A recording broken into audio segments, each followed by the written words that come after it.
Stewart Purvis, le producteur de la retransmission télévisée du mariage princier, a eu la chance de suivre cet événement de l'intérieur.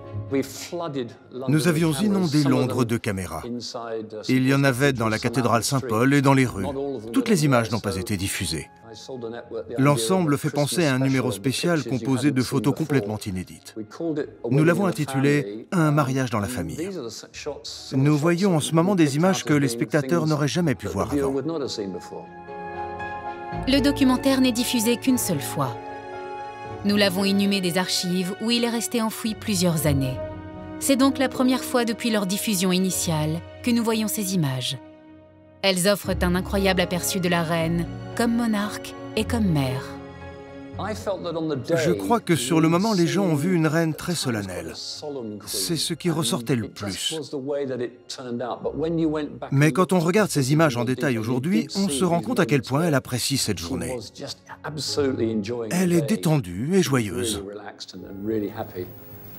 With this ring, I thee wed. On peut voir la reine prendre un grand plaisir à la cérémonie et au moment réservé à la famille. Les images diffusées en direct n'ont pas saisi ce moment où la reine semble émue par un geste d'affection échangé entre son fils et son épouse. On voit la princesse glisser sa main dans celle de son mari. Elle devait être un peu nerveuse. Et on voit la réaction de la reine qui a vu ce geste et qui sourit amusée. And she saw what the camera didn't. The exuberant choirmaster, quite carried away, knocking over one of the choir's lampshades. It took quite a bit not to be caught laughing. La reine l'a vu et elle réprime un sourire. L'abat-jour devait être par terre devant elle. As everyone could see, there was one lamp without a shade when the speaker got up to read the lesson.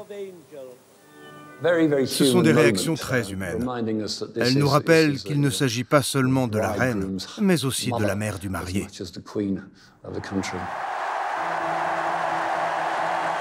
Ces moments de spontanéité donnent un aperçu de la personnalité de la reine. En tant que secrétaire privé de la reine, William Heseltine est l'un de ses plus fidèles conseillers dans les années 1980. Il a traversé avec elle les bons comme les mauvais moments. Pour la première fois devant les caméras de la télévision, il parle de ses relations avec la reine. Il se souvient comme elle a gracieusement réalisé le vœu le plus cher d'un serviteur du Commonwealth durant ce week-end de noces.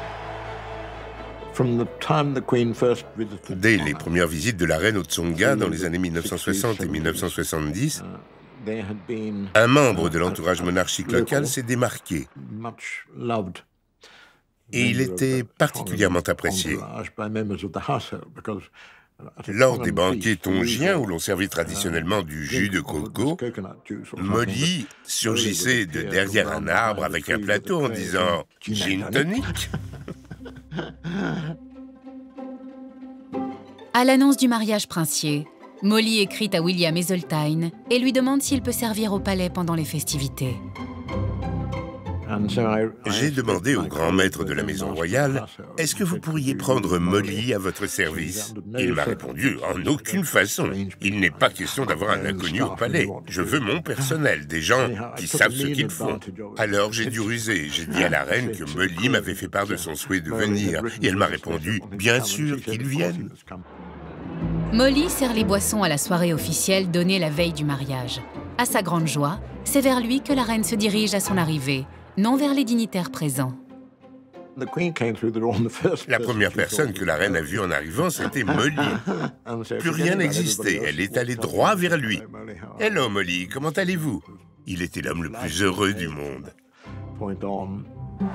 Au début des années 1980, le public a témoigné une grande affection et un immense respect pour la reine et la monarchie.